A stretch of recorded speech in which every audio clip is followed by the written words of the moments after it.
E aí pessoal, tudo bem? Nós voltamos a gravar os vídeos aí para poder ajudar na interação de vocês e também na compreensão de algumas matérias. E hoje nós queremos falar um pouquinho sobre a Revolução Industrial. Na verdade, para falar um pouco sobre a Revolução Industrial, é necessário que nós falemos antes um pouquinho das revoluções inglesas. Então eu queria trabalhar com vocês a Revolução Liberal na Inglaterra, e essa Revolução Liberal vista de duas formas, né?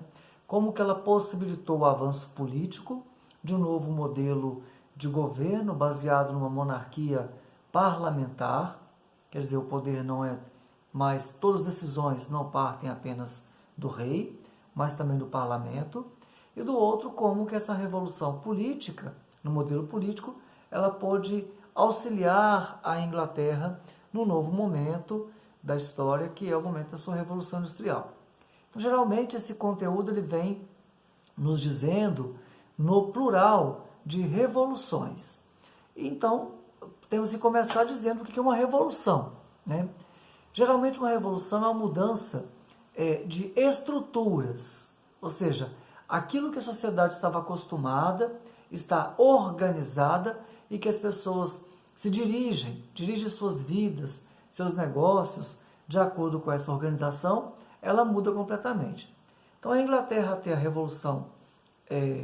a sua revolução política, ela era um país, né, formado aí de uma monarquia absolutista, que o poder passava de pai para filho, dentro de uma família, uma dinastia, e cabia a esse rei, a essa pessoa dentro da família, né, que tinha o direito de governo, organizar todo o governo de um país, e enquanto ele reinasse, as coisas funcionariam ali de acordo com essas regras. Não quer dizer que não havia regras, havia, mas havia um poder de decisão muito maior dentro da família real, junto com seus ministros, do que da própria participação no parlamento. Então vejamos, o que ocorre? Toda a história ali, para a gente poder entender um pouquinho, ela começa com o rei Henrique VIII. Henrique VIII faz algumas transformações muito grandes na Inglaterra.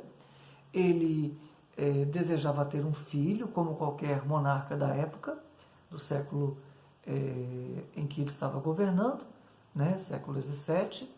E esse desejo de ter um filho homem é porque geralmente os homens eram os responsáveis pelo governo, pela herança do poder.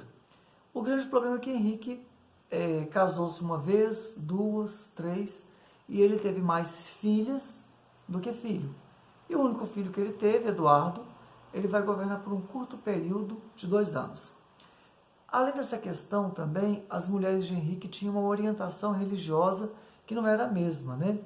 A Catarina de Aragão, espanhola, ela tinha uma orientação católica e ela vai criar sua filha Mary Tudor dentro de uma orientação católica.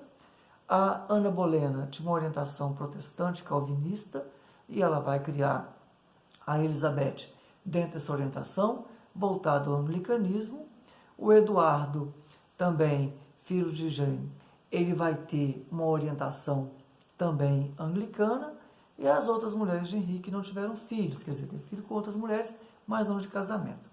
Após a morte de Henrique VIII, o seu filho Eduardo vai reinar por 2 anos, dos 16 aos 17 anos, 18 anos quase incompletos.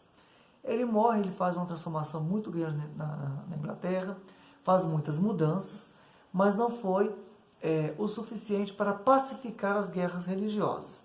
Então, de certa forma, né, nós podemos entender que o Eduardo ele abriu caminho para continuar as reformas religiosas do pai, e ele morre sem herdeiros. A próxima na linha de sucessão era a Mary Tudor, né? Ela vai governar por um tempo, mas o seu governo será o responsável por perseguições religiosas, talvez orientada por ministros católicos e revanchistas de um poder que haviam perdido, né, para as reformas de Henrique VIII. Ela promove várias perseguições, e alguns desses protestantes, aqueles mais radicais dentro do calvinismo, ligados principalmente aos quakers, aos puritanos, e um pouco dos presbiterianos, eles vão para os Estados Unidos, né, ou as 13 colônias, que vai formar os Estados Unidos, ele começa uma nova vida. Então houve fuga da Inglaterra, como também houve perseguição. E depois, com a morte de Mary Tudor, nós temos Elizabeth, que ela vai pacificar o reino, dando liberdade de culto às pessoas, mas prevalecendo como religião oficial da Inglaterra o anglicanismo, que ela também era chefe da igreja, né, uma das atribuições aí do rei após as reformas de Henrique VIII. Por que toda essa história? Porque Elizabeth governa por um longo tempo, mas ela não se casa, ela não tem filhos. Então, com a morte dela, o trono ele entra numa vacância, ou seja, a família Tudor termina ali e se procura parentescos próximos. E o parente próximo de Elizabeth eram seus primos da Escócia, né, da dinastia Stuart, que vai governar a Inglaterra por um tempo e ali vai estabelecer novas relações. Jaime I da Inglaterra, também Jaime II da Escócia, ele vai fazer um governo de 20 anos mais ou menos, um governo conciliador, haverá um respeito dele pelo parlamento muito grande, mas com a morte de Jaime não vai se perceber esse traquejo, essa questão de um político conciliador no seu filho. E aí você vai ver um atrito muito grande do filho dele, Carlos, né, principalmente com o parlamento. Por quê? O parlamento ele é uma instituição na Inglaterra até os dias de hoje que ele funciona com duas câmaras, né? A Câmara dos Lordes, os lordes são homens escolhidos entre a nobreza, e eles tomam decisões dentro do parlamento, e a Câmara dos Comuns. A Câmara dos Comuns, eu posso dizer que ela é a parte mais liberal e a parte mais revolucionária do parlamento, porque ela engloba principalmente uma burguesia rural e urbana naquela época, pessoas que queriam o poder político, mas por meio dele também realizar transformações na questão do próprio governo. Então vai acontecer ali que Carlos começa a trazer certas ideias que já haviam sido superadas na Inglaterra, dentre elas a própria ideia de um domínio católico. Já havia essa questão de que o reino, a Inglaterra, vivia de acordo com o anglicanismo.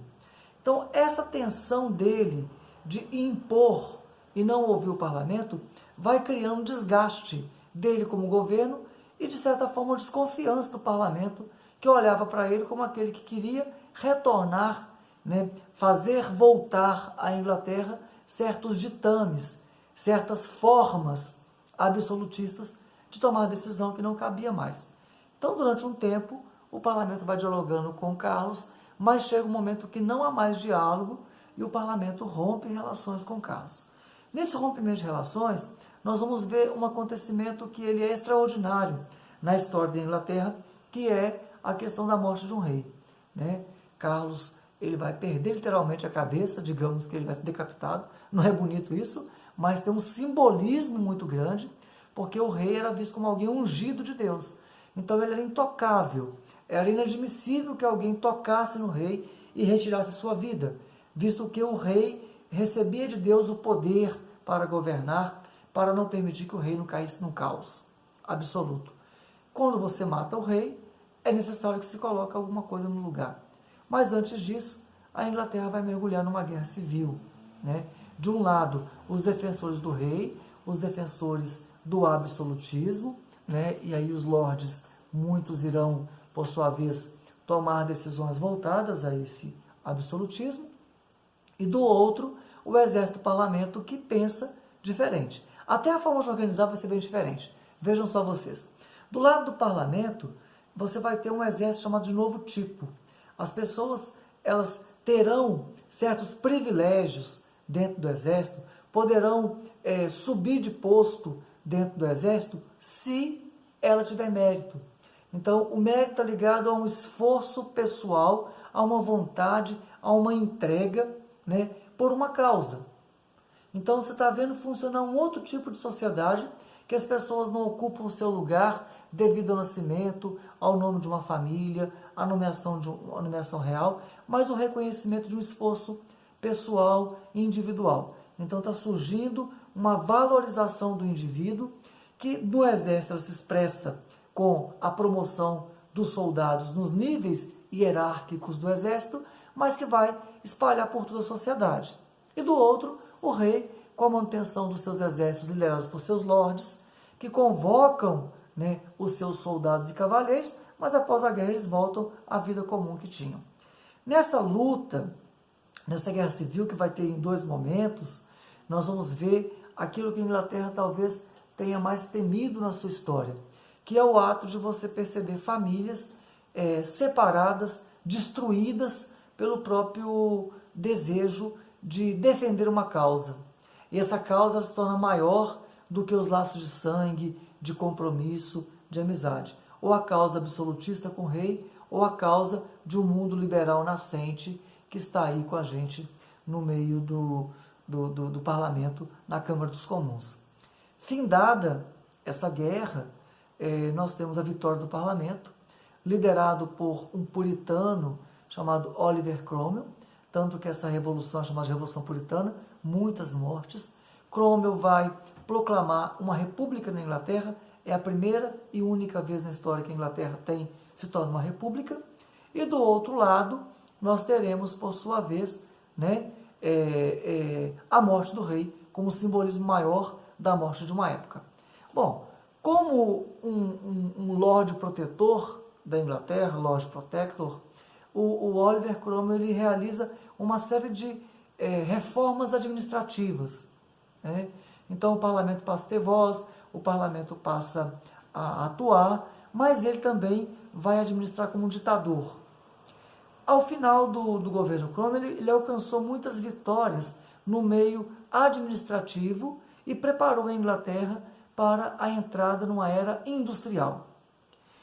Porém, o poder passa para o filho dele, e com a morte dele, Richard Cromwell, que não tinha o mesmo traquejo político, ou seja, a mesma habilidade de costurar alianças, de apagar conflitos que o pai tinha, ou de sufocar revoltas, né? Muitas pela força das armas, não só da questão diplomática de conversar, e a Inglaterra se vê no impasse, né? Assume o filho de Carlos, poderia voltar o absolutismo, era muito grande a promessa disso, havia famílias na Inglaterra papistas, né, desejosas de um retorno, de uma aliança da Igreja da Inglaterra com a Igreja Romana, retirar do rei esse poder sobre a Igreja, visto que os bispos, né, perdiam muita autonomia dentro do próprio país, já que deviam reportar ao superior que não estava em Roma, distante, mas estava na própria Inglaterra, que era o rei. E outras questões podiam acontecer. Algumas vitórias da burguesia poderia estar acontecendo ali, uma derrocada para ela. Então é visto uma possibilidade.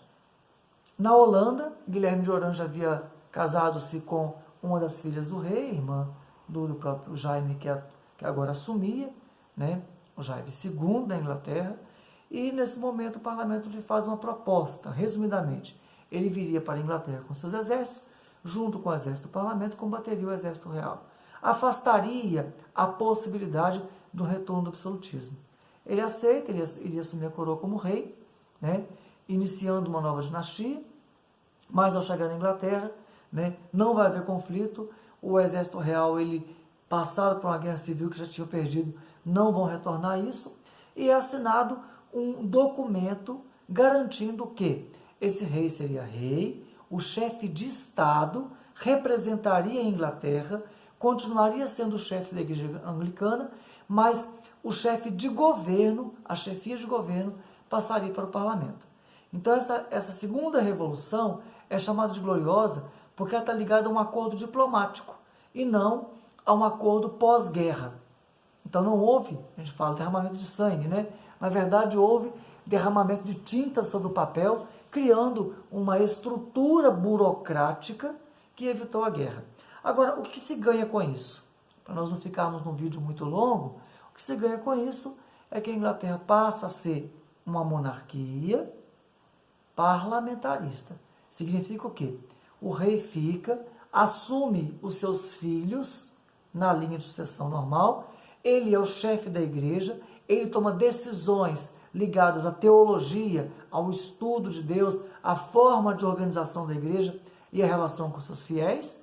Ele representa o Estado, mas as decisões de governo é tomada pelo parlamento. Como?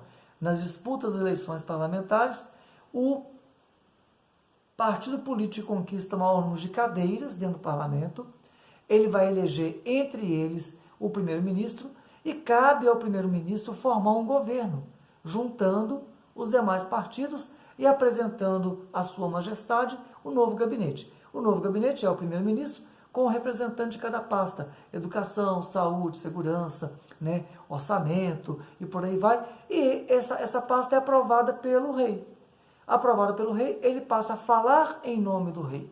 Então ele é o chefe de governo, ele toma decisões. A partir daí, nós temos um país democrático, com a monarquia parlamentar, cujo chefe de governo ele se forma sempre que for necessário, mas dura em média 4 anos, né?